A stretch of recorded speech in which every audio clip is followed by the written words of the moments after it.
Welcome back to Bombastic Nation and Ting and Ting and Ting. I'm Mr. Giant and I'm back with some more vibe for you, man. I hope you guys are having a good day. It was a strange day. Started off with a bunch of rain and now the sun is shining. Now that the night is approaching us, the Ting and Ting. We're going to keep going with the Napoleon series, man. I'm enjoying this one here. This one is called Napoleon Defeated, Aspern, 1809. And, so, you know what? Let me not talk much. Let's YouTube and simmer. History See what old March Napoleon is up to now. Supported by our sponsor, Osprey Publishing. Let's go! In 1809, France, under Napoleon Bonaparte, was the most powerful nation in Europe. But the French Emperor's invasion of Spain and Portugal the previous year had failed to deliver the easy victory he'd expected. And with many of Napoleon's best troops and commanders now tied down in Spain, an old enemy prepared to challenge France once more. Always, the court of Vienna is behaving very badly. It may have caused the repent. Austria had been preparing for war with France since her last humiliating defeat at Austerlitz in 1805. Now, with Napoleon busy in Spain and a British promise of cash subsidies, plus a supporting attack in Northern Europe, it looked like the ideal time to strike. This time, Austria's armies would be led by Archduke Charles, Emperor Francis's younger brother. Charles. At 37, he was 2 years younger than Napoleon, but already had 15 years' experience of high command. And he was learning from past defeats. He'd begun to reform the Austrian army along French lines, copying Napoleon's corps system and introducing new infantry tactics.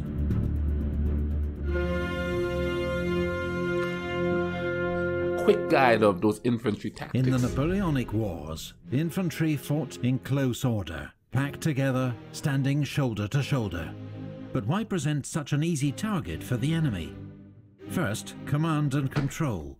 Before radios, orders had to be relayed by shouted commands, drums or bugles. Difficult enough in the smoke and din of battle. You know, I used to see, like, in the American Civil War, there's this kid beating the drum. So all of that was part of the battle. But with all the yelling and screaming and the musket sounds, how do you hear the drum beating? So that's why I don't know if they used it the same reason here, but to see those little drummer boys a thing. Almost impossible if troops were scattered. Second, firepower. Smoothbore muskets were inaccurate beyond about 80 yards, so volley fire, firing en masse, was the best way to inflict physical and psychological damage on the enemy.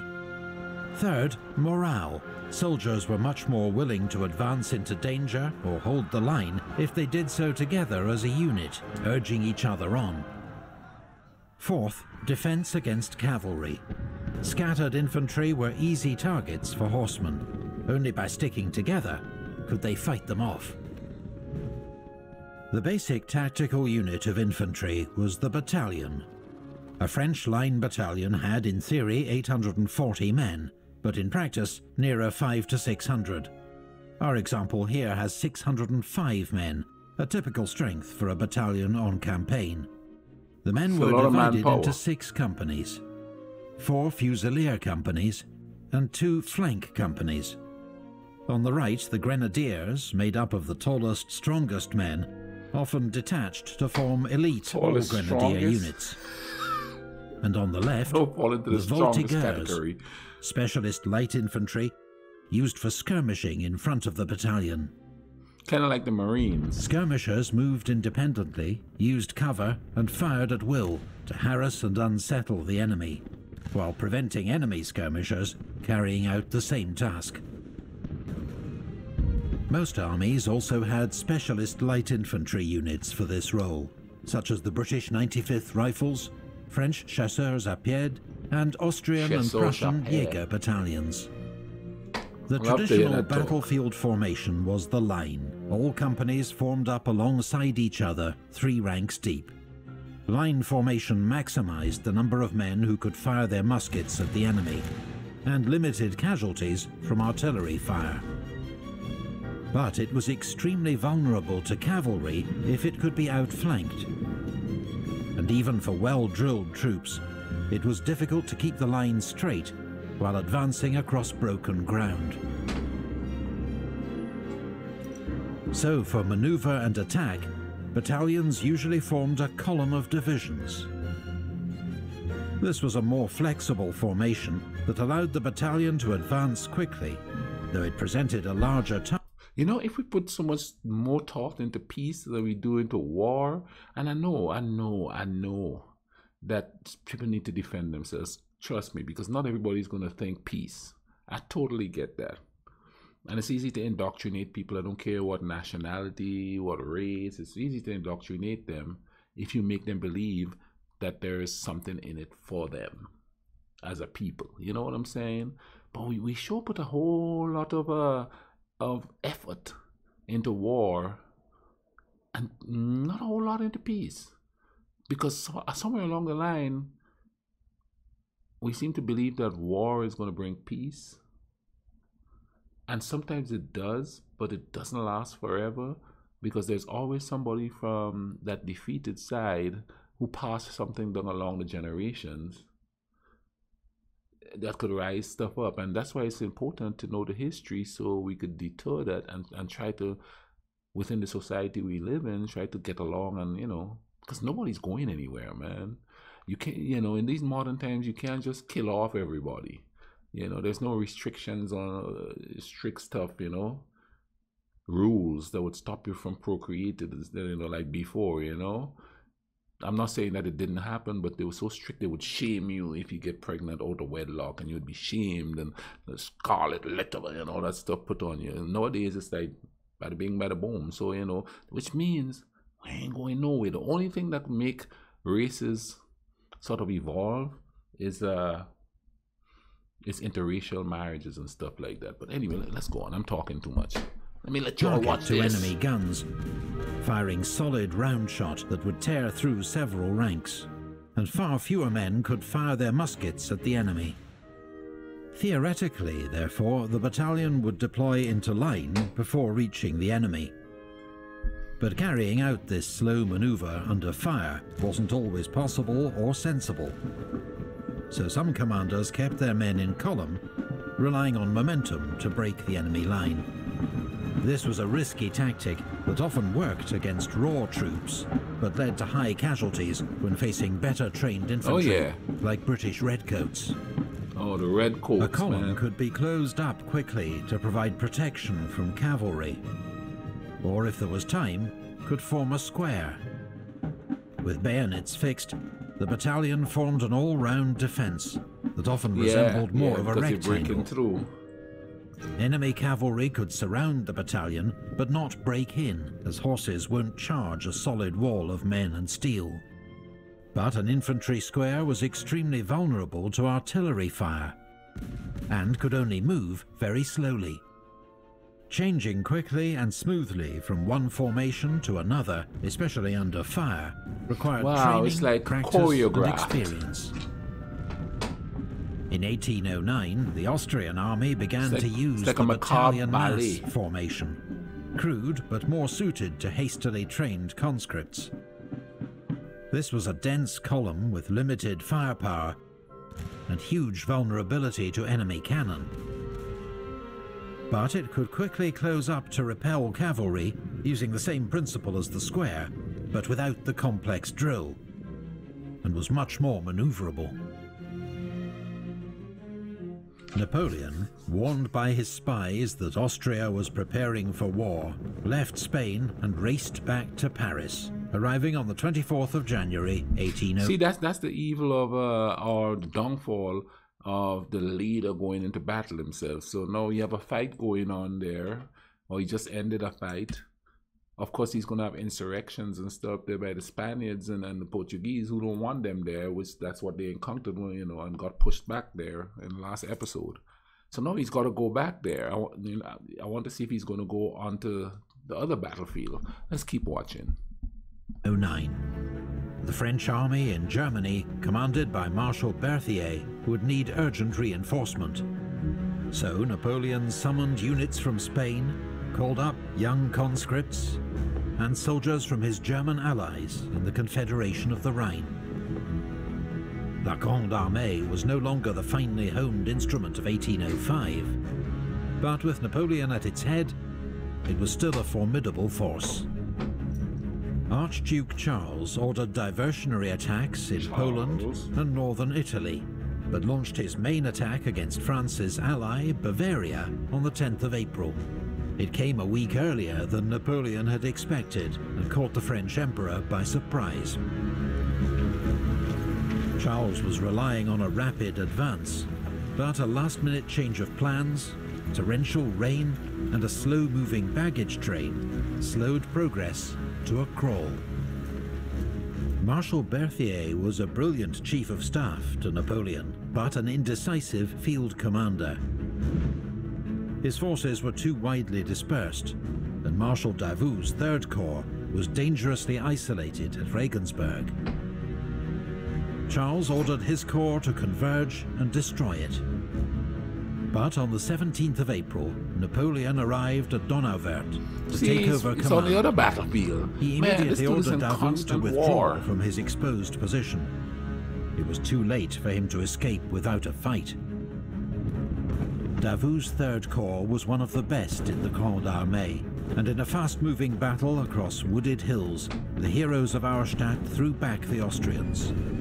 Despite the heroism of General Major Liechtenstein, badly wounded, leading his troops forward, Third Corps escaped the encirclement. The Battle of Teugn-Hausen was the start of Napoleon's so-called four-day campaign. First, he used Marshal Lefebvre's Bavarian 7th Corps and a provisional corps under Marshal Lannes to drive a wedge into the Austrian army. Then he pursued its left wing towards Landshut, believing he was following the main Austrian army.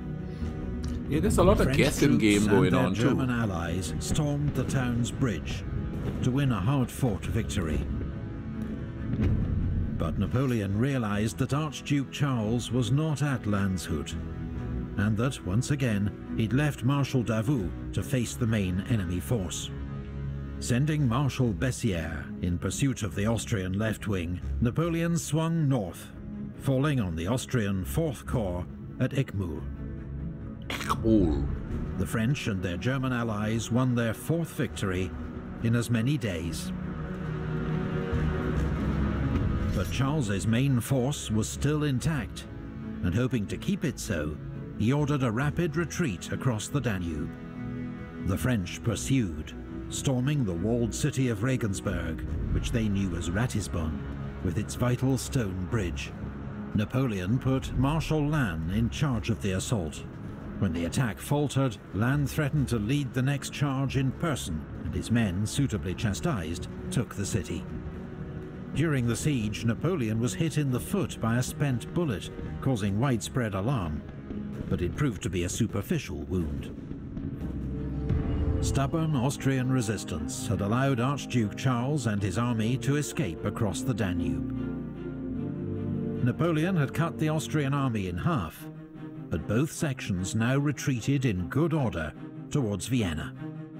Napoleon led his forces in pursuit, detaching Lefebvre's Bavarian Corps to deal with a popular revolt in Tyrol, and Third Corps and the Württemberg 8th Corps to guard his line of communications. Charles chose not to defend the capital, which surrendered on the 13th of May after a short bombardment. Instead, Charles and the Austrian army lay in wait across the Danube. Napoleon was now down to 80,000 men, facing 110,000 Austrians. Wow. No, they had no one enemy's got more than Charles's army had fought bravely and well throughout the campaign, but Napoleon still had a low opinion of Austrian troops and decided to attack. Cannon all men are equal. To cannon all men are equal. Napoleon Bonaparte. I don't know why I said it like that. On the night of the 20th of May, French engineers hastily built a series of floating bridges between the river islands of the Danube, and French troops began to cross. The looming invasion is coming, boy. Watch out. By noon the next day, Napoleon had most of Massena's 4th Corps and his cavalry across the river, about 24,000 men and 40 guns, holding the villages of Aspern and Essling. Napoleon expected the Austrians to retreat once more, and that he'd only face a rear guard. But reports soon arrived that the entire Austrian army was advancing against him in 5 attack columns, 90,000 men and 300 cannon. Wow. The situation got even worse. They stacked up. The Austrians began to float heavy barges and obstacles downriver to smash through the flimsy French bridge. Each time, Napoleon's only supply route was cut off for several hours, causing critical delays to the arrival of reinforcements and ammunition. Those guys in the front, man. The battle began around 2:45 p.m. Isolated. as infantry of the Austrian 1st Column attacked Aspern. The village was soon under attack from 3 sides. General Molitor's French garrison clung on desperately, fighting hand-to-hand in the streets and suffering 50% casualties. 50%. To support the defenders of Aspern, Napoleon ordered cavalry to charge the Austrian 3rd Column. But they could not break through the Austrian infantry, closed up in their battalion mass formation. At 6 p.m, Archduke Charles ordered General Bellegarde's 2nd Column to take Aspern at any cost. Charles himself rode among the front ranks, urging the men forward. In ferocious fighting, the Austrians took the village. Napoleon immediately sent in newly arrived reinforcements to recapture it. About the same time, the Austrian 4th Column began its attack on the village of Essling, where Marshal Lannes had taken charge of defences while he waited for his own corps to cross the Danube. The first Austrian assault was repulsed.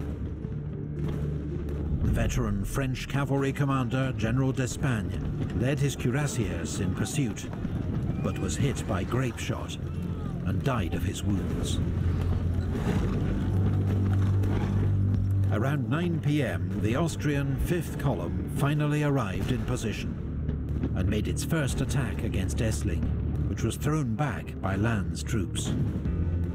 As night fell, firing died out across the battlefield, and men got what rest they could among the dead and the wounded.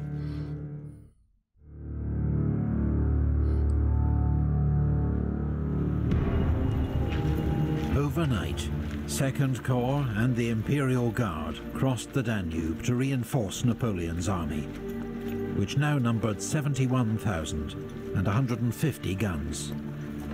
But then the bridge broke again, leaving Davout's 3rd Corps still waiting to cross. Nevertheless, Napoleon decided to attack, using 2nd Corps to break the Austrian centre. But first, Aspern would have to be retaken. Heavy fighting broke out in the village before dawn. By 7 a.m, it was back in French hands. Fresh Austrian attacks were fought off by General Lassalle's cavalry and units of the Young Guard. With both flanks secure, Napoleon launched his main attack in the centre with Lannes' 2nd Corps. Austrian guns poured fire into the advancing French ranks. General Saint-Hilaire, leading the attack, a hero of Austerlitz and Jena, had his foot blown off, a wound that proved fatal. Archduke Charles sent his Grenadier Reserve forward to strengthen the line. The French infantry, under torrential fire, began to fall back. Oh wow, they pushed them back. At this critical moment, the French bridge over the Danube was broken again. halting the vital flow of reinforcements and ammunition to Napoleon's army. By You see 2 how p.m., far away from the French had been battle? driven out of Everything is Aspern affecting once more. the battle. Heavy fighting continued in Essling, which was briefly captured by the Austrians, then retaken by the Young Guard. Napoleon knew his army could do no more. At 4 p.m. he ordered his exhausted cavalry to make a last charge to keep the enemy at bay, then gave the order to retreat. Wow. Archduke Charles, whose own army had suffered huge losses and was low on ammunition, was content to watch the French withdraw to the island of Lobau. In the final moments of the battle, Marshal Lannes, one of Napoleon's finest commanders and closest friends, was hit by a cannonball that smashed both his legs. He died of his wounds a week later. This is a slow, painful death back in the day, boy.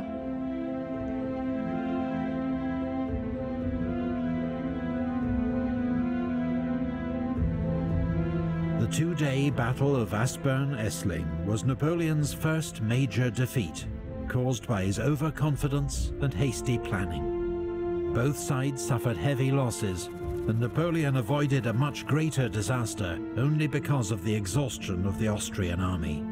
The French Emperor had learned new respect for the Austrians. Under Archduke Charles, they had fought bravely, with greater confidence, organization, and leadership. Within days of his defeat, Napoleon had summoned reinforcements to join him on the Danube, and begun planning his revenge. If you'd like to learn more about Napoleon's major battle... Wow, that 19 minutes went quick. I was enjoying this so much, you know what I mean? But anyway, man, thank you guys for watching this with me. Chilling with a brother thing, you know what I mean? Hope you guys are taking care of each other, you know what I mean? Take care of each other in these crazy times we live in, politically. And then we have this pandemic going on. Take care of each other, all right? Cool Runners. Link in the description. Link in the description. And